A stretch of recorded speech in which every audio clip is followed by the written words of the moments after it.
The cabin hummed with the faint din of passengers settling in.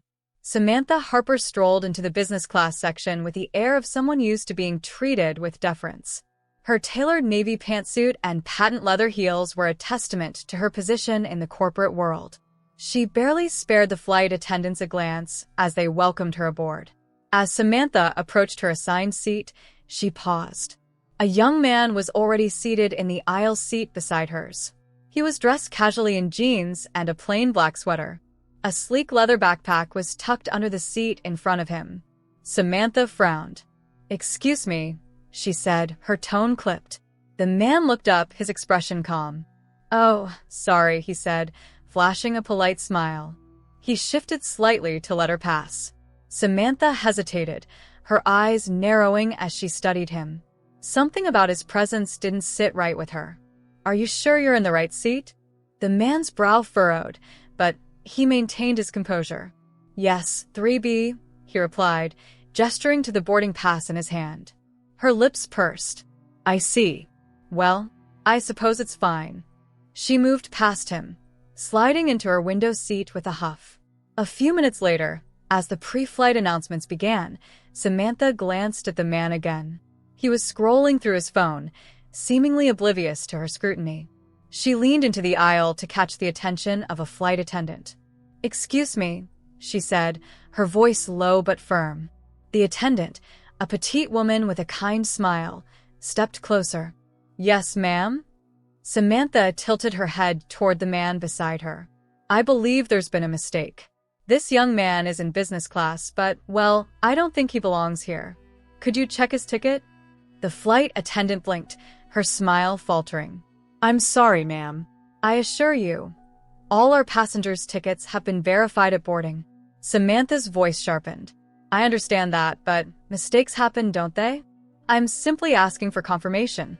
The man beside her looked up then, his face neutral, but his eyes sharp.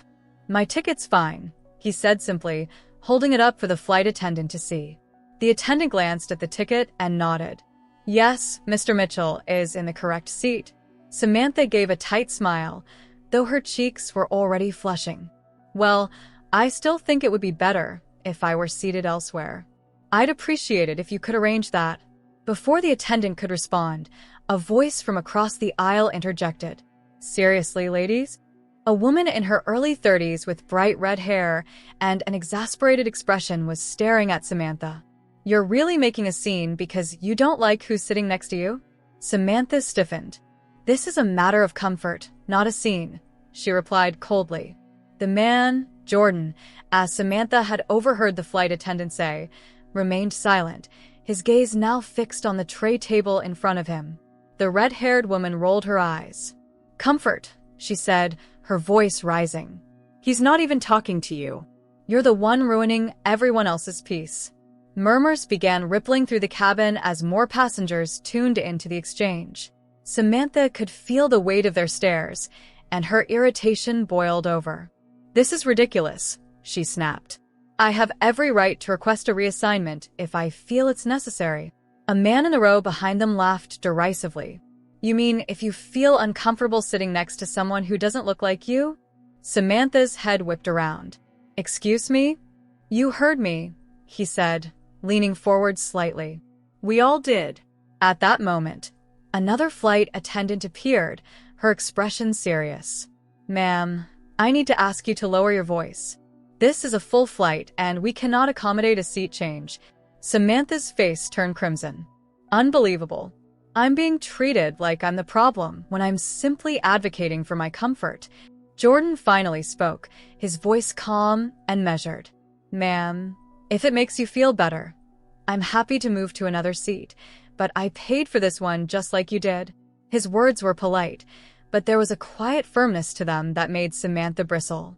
"You don't need to move anywhere," said the red-haired woman. "You're not the problem here." Another passenger chimed in, his voice dripping with sarcasm. "Maybe someone should move her to the cargo hold if she's this uncomfortable." Laughter rippled through the cabin. Samantha's jaw clenched as she turned back to the flight attendant. "This is harassment. I'll be filing a formal complaint." The attendant didn't flinch. "Of course, ma'am. You're welcome to do so." Before Samantha could respond, the captain's voice crackled over the intercom. "Ladies and gentlemen, this is your captain speaking. It seems we have a bit of a disruption in business class. I'll be stepping out momentarily to address it personally. Thank you for your patience." The cabin grew quieter, tension thick in the air. Samantha sat rigidly in her seat, her nails digging into the armrest. When the captain appeared a moment later, his calm, authoritative demeanor filled the space. He approached Samantha and Jordan's row, his gaze steady. "Ma'am, sir," he said with a nod to each of them. "I understand there's been a disagreement. I'd like to resolve this quickly, so we can proceed with the flight." Samantha began speaking, her words tumbling over each other. "Captain, thank you for coming. I've been trying to explain that there's been a mistake with the seating." The captain held up a hand. "Ma'am, I've already been briefed by my crew. Mr. Mitchell is in the correct seat." Samantha's mouth opened and closed, her frustration mounting. "Well, then perhaps I could be moved." The captain's gaze sharpened. "Ma'am, Mr. Mitchell is not just a passenger. He's the CEO of this airline. I suggest you take your seat and allow us to continue." The revelation hit like a thunderclap. Gasps and murmurs spread through the cabin. Samantha's face drained of color as her eyes darted to Jordan. He was watching her now, his expression unreadable. I didn't realize," she stammered. "That much is clear," the captain said coolly. "Now, if there are no further issues, we'll be taking off shortly." The captain turned and strode back to the cockpit, leaving Samantha frozen in her seat. She could feel the stares of the other passengers, some amused, others disgusted. The red-haired woman across the aisle gave a low whistle. "Wow," she said, shaking her head. "Talk about shooting yourself in the foot." Jordan leaned back in his seat, his composure intact. "Don't worry about it," he said softly. "Let's just get through this flight." But the damage was done. Samantha sank lower in her seat, her thoughts racing. The murmurs of the other passengers felt deafening. Somewhere behind her, someone whispered, "This is going viral for sure." And they were right. The plane had taken off, but Samantha's world was still in freefall. She sat rigid in her seat, staring straight ahead, every muscle in her body taut. Whispers buzzed behind her like an incessant swarm of bees. Passengers exchanged incredulous looks and hushed comments, some louder than others. "Can you believe that?" someone murmured from a few rows back. "CEO of the airline?" "She really stepped in it," another voice replied, not bothering to whisper. Samantha's fingers gripped the edge of her tray table. The humiliation was suffocating, pressing down on her chest like a lead weight. She risked a glance at Jordan, who was quietly reading a book, seemingly unfazed by the chaos she had caused. His calm demeanor only made her feel worse. A flight attendant approached their row, her smile more strained than before. "Can I get you anything to drink, Mr. Mitchell?" she asked warmly, completely bypassing Samantha. Jordan looked up, his expression polite but neutral. "Just water, please." The flight attendant nodded and hurried off, sparing Samantha no acknowledgement. Samantha swallowed hard, the snub hitting her like a slap. As the attendant returned with Jordan's water, the red-haired woman across the aisle leaned over, her voice carrying. "Hey, Jordan, do CEOs get free drinks? Because I'd love to order another wine, if that's part of the perks." Laughter rippled through the nearby rows. Jordan smiled politely, but didn't engage. Samantha's face burned. Desperate to regain some semblance of control, she leaned toward Jordan, her voice a strained whisper. "Look, Mr. Mitchell, I didn't mean any disrespect earlier. Jordan's gaze shifted to hers, his expression unreadable. "Ms. Harper, there's no need to explain. I'm here to fly, just like everyone else. Let's leave it at that." His calmness was unbearable.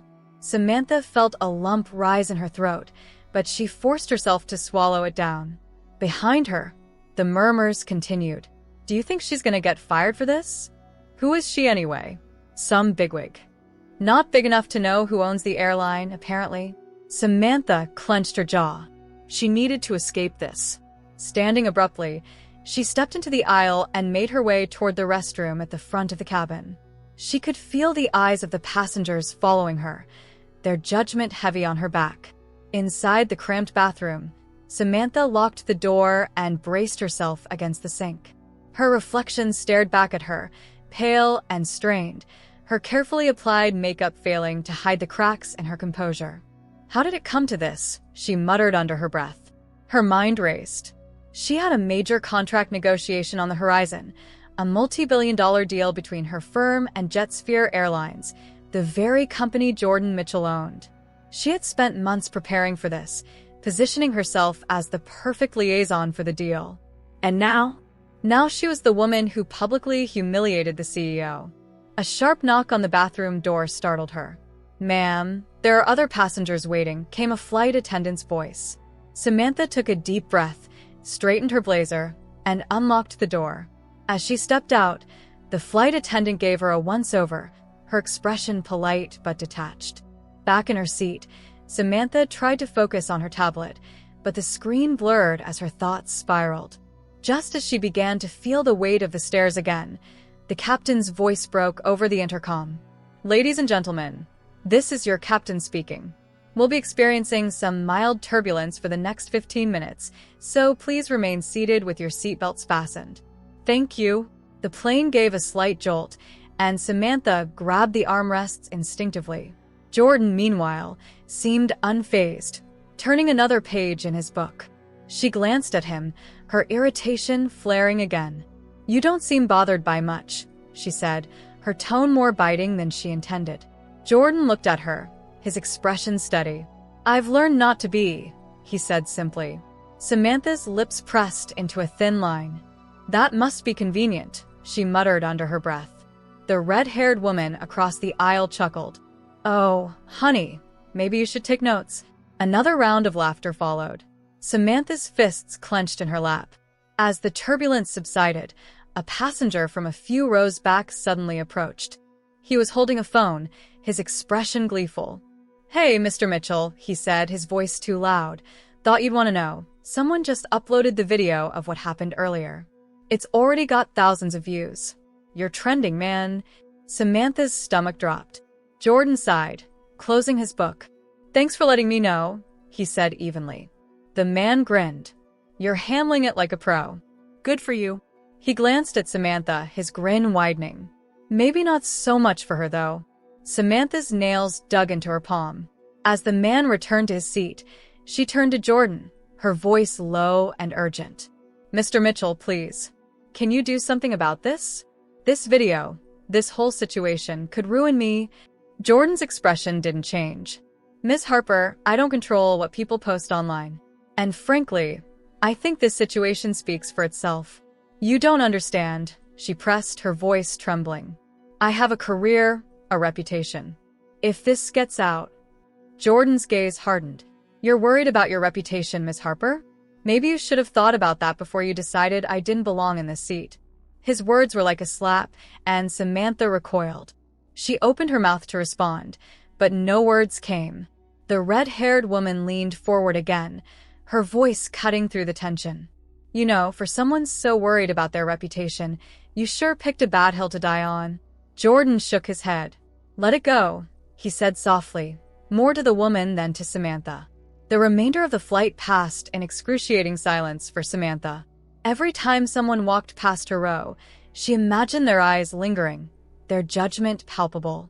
She couldn't bring herself to look at Jordan again, the weight of his quiet presence a constant reminder of her humiliation.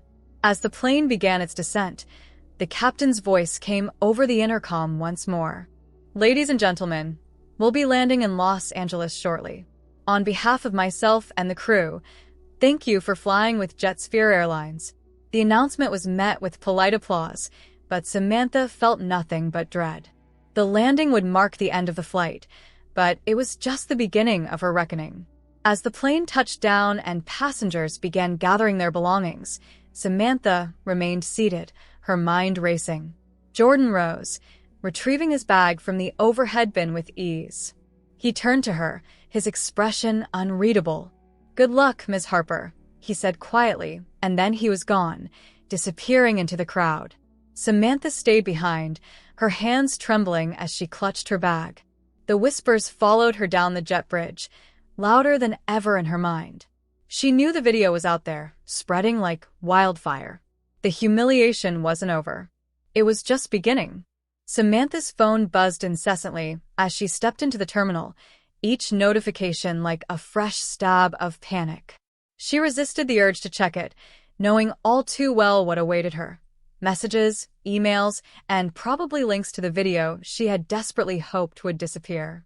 The faces of fellow passengers from the flight passed her by, some glancing at her with a mix of recognition and disdain, others outright smirking. Samantha held her head high, her heels clicking against the polished floor as she made her way toward the baggage claim. But her composure shattered the moment she saw her assistant, Claire, waiting for her near the carousel. Claire's face was pale, her expression a mix of worry and thinly veiled judgment. She held up her phone as Samantha approached, the screen showing a paused video of the now infamous flight scene. "Miss Harper," Claire said quietly, "it's bad." Samantha snatched the phone from her hand, staring at the screen. The thumbnail alone was humiliating. Samantha, mid-gesture, her face twisted in indignation, while Jordan Mitchell sat calmly beside her. With trembling fingers, she pressed play. The video was worse than she imagined. Every sneer, every cutting remark, every humiliating word she'd said was captured with perfect clarity. The camera panned occasionally to Jordan, whose quiet, dignified demeanor contrasted sharply with her escalating tirade. The passengers' reactions, gasps, laughter, muttered commentary, were all there, adding layers to her public undoing. The caption beneath the video read, "Entitled passenger tries to remove airline CEO from business class." It already had over 3 million views. Samantha's stomach churned as she handed the phone back to Claire. "What are people saying?" Claire hesitated, glancing around as if the airport walls had ears. "It's trending on every platform. Twitter, Instagram, TikTok. People are calling you," she trailed off, biting her lip. Samantha's voice was sharp. "Calling me what?" Claire sighed. "A Karen. And worse." Samantha's face darkened. The word felt like a brand on her forehead, burning with shame. As they walked toward the car, Claire continued hesitantly. "The board saw it. Mr. Gleason called an emergency meeting tomorrow morning to discuss, well, everything." Samantha stopped in her tracks. "The board," she whispered, her voice barely audible. Claire nodded grimly. "They're concerned about how this might impact the JetSphere deal. And our reputation as a firm." The JetSphere deal. The lifeline Samantha had worked tirelessly to secure. Now, the very man she had insulted could decide whether her company moved forward or fell apart. In the back seat of the car, Samantha stared out the window as the city blurred past. Claire sat quietly in the front, sensing her boss's need for silence. But Samantha's mind was anything but quiet. How had it come to this? How had she let her assumptions, her arrogance, spiral into something so catastrophic? The next morning, Samantha arrived at the office early, her heart pounding as she stepped into the conference room. The board members were already seated, their faces grim. At the head of the table was Charles Gleason, the chairman of the firm. "Samantha," he said, motioning for her to sit. As soon as she did, Gleason leaned forward, his hands clasped on the table. "I won't mince words. What happened on that flight is a PR disaster. The video has gone viral, and the comments are brutal. Clients are already asking questions. This reflects poorly on all of us." Samantha straightened her back. "I understand, Charles. I take full responsibility for what happened. It was a misunderstanding." "A misunderstanding?" One of the board members interrupted, her tone icy. "You publicly humiliated the CEO of the company we're trying to close a deal with. That's not a misunderstanding, Samantha. That's negligence." Samantha's throat tightened. "I plan to reach out to Mr. Mitchell personally," she said, her voice measured despite the storm inside her. "I'll apologize directly. I'll fix this." Gleason's expression remained unreadable. "I don't think an apology is enough. Jordan Mitchell holds all the cards now. If he decides to walk away from the deal, we'll lose everything we've worked for." Another board member chimed in. "He's scheduled to meet with us later this week to finalize negotiations." If he even agrees to show up after this, it'll be a miracle. Samantha nodded, though her pulse was racing. I'll handle it. I'll make sure he shows up. Gleason gave her a long, hard look. You better. Because if this deal falls apart, so does your career. The meeting adjourned, and Samantha returned to her office, her hands trembling as she dialed a number she never thought she'd have to call. Jetsphere Airlines, how can I assist you? This is Samantha Harper, she said, her voice clipped. I need to speak with Mr. Mitchell. It's urgent. The receptionist hesitated. One moment, please. The hold music seemed to stretch on forever before a smooth, calm voice came through the line. This is Jordan Mitchell. Samantha's breath hitched. For a moment, she forgot how to speak. Mr. Mitchell, she finally managed, her voice tight. This is Samantha Harper. I'm calling to apologize for my behavior on the flight. It was completely unacceptable, and I deeply regret how I acted. There was a pause, the silence heavy. I appreciate the apology, Jordan said evenly. But I'm not sure what you expect from me, Miss Harper. The damage is already done. I know, Samantha said quickly. But I'd like the opportunity to meet with you, to explain myself in person. Please. It's important. Another pause. Then, with a sigh, Jordan replied, I'll be in your office for the negotiation meeting on Friday. We can talk then. But let me be clear, this meeting isn't about you. It's about the deal. The line went dead. Samantha slumped back in her chair, her head in her hands. She had 3 days to prepare, to salvage not just the deal but her entire career. 3 days to face the man she had humiliated, and find a way to rebuild the bridges she had burned so spectacularly. The day of the meeting arrived, and Samantha Harper was a shadow of her former self. Her usual confidence had been replaced with a gnawing sense of dread. She paced the length of her office, her heels clicking against the floor, her mind racing with potential outcomes. Every time she tried to rehearse what she would say to Jordan Mitchell, her voice faltered. Nothing felt adequate. Not the apologies, not the promises to do better, not even the carefully crafted explanations that her PR team had prepared. When her assistant, Claire, knocked on the door, Samantha flinched. They're here, Claire said softly. Samantha nodded, smoothing her blazer with trembling hands. Thank you, Claire. The conference room was a study in tension as Samantha entered. The board members were seated around the polished table, their faces grim and unreadable.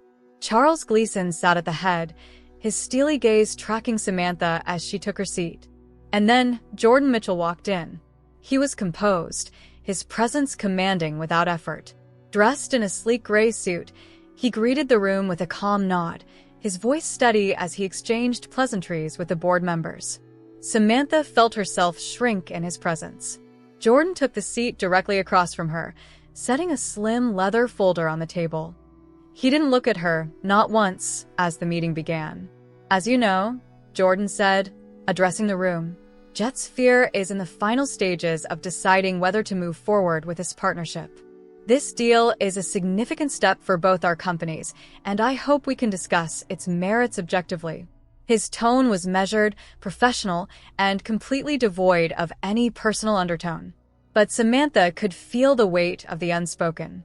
The meeting progressed with presentations and discussions, each board member trying to pitch their case for why the deal should move forward. Samantha contributed sparingly, her voice shaky whenever she spoke. She could see the subtle shifts in Jordan's expression, small signs of approval or disapproval as he listened. But the moment she dreaded came just as the meeting was wrapping up. Before we conclude, Jordan said, closing his folder with deliberate calm, I'd like to address something unrelated to the specifics of this deal. The room fell silent. Samantha's breath caught in her throat. I think we all understand the significance of public perception, Jordan began, his gaze sweeping the room before landing squarely on Samantha. It's not just about the numbers or the contracts, it's about values. About whether a company truly embodies the principles it claims to stand for. The words felt like knives, cutting deep. Samantha wanted to disappear. The incident on the flight, Jordan continued, raised questions, not just about one person's actions, but about the culture they represent. In my position, I have to consider whether aligning with your firm reflects the values JetSphere holds dear. A murmur ran through the boardroom. Gleason shot Samantha a pointed look, his jaw tight. "Mr. Mitchell," Samantha said, her voice trembling as she broke the silence, "please allow me to address that directly." Jordan leaned back in his chair, his expression unreadable. "Go ahead." She stood, her knees threatening to buckle beneath her, and faced the room. What happened on that flight was inexcusable. I let my personal biases cloud my judgment, and I acted in a way that was disrespectful and unacceptable, not just to you, Mr. Mitchell, but to everyone who witnessed it. Her voice wavered, but she pushed through. I take full responsibility for my actions. I've spent the last few days reflecting on how I ended up in that position, and I know I have a lot to learn. But I also know that one person's failure shouldn't define an entire organization. This firm stands for excellence, fairness, and progress, and I ask that you judge us by the work we've done and the work we aspire to do. She turned to Jordan, her eyes pleading. "I'm deeply sorry for what I did, and I hope you'll see this partnership as an opportunity, not just for business, but for growth." The room was silent for what felt like an eternity. Samantha could feel her heart pounding in her chest as Jordan studied her, his expression inscrutable. Finally, he nodded slowly. "Thank you for saying that, Ms. Harper. Accountability is the first step toward change." She exhaled, her shoulders sagging with relief. But Jordan wasn't finished. That said, he continued, his tone firm. "Words are just the beginning. Actions matter more. I'll agree to move forward with this deal under one condition." Samantha's breath hitched. "Name it." Jordan's gaze was steady. "JetSphere has several initiatives focused on diversity and inclusion. I expect you and your firm to actively participate in these efforts. That includes mandatory training, direct involvement in our programs, and measurable progress in creating a more inclusive workplace culture."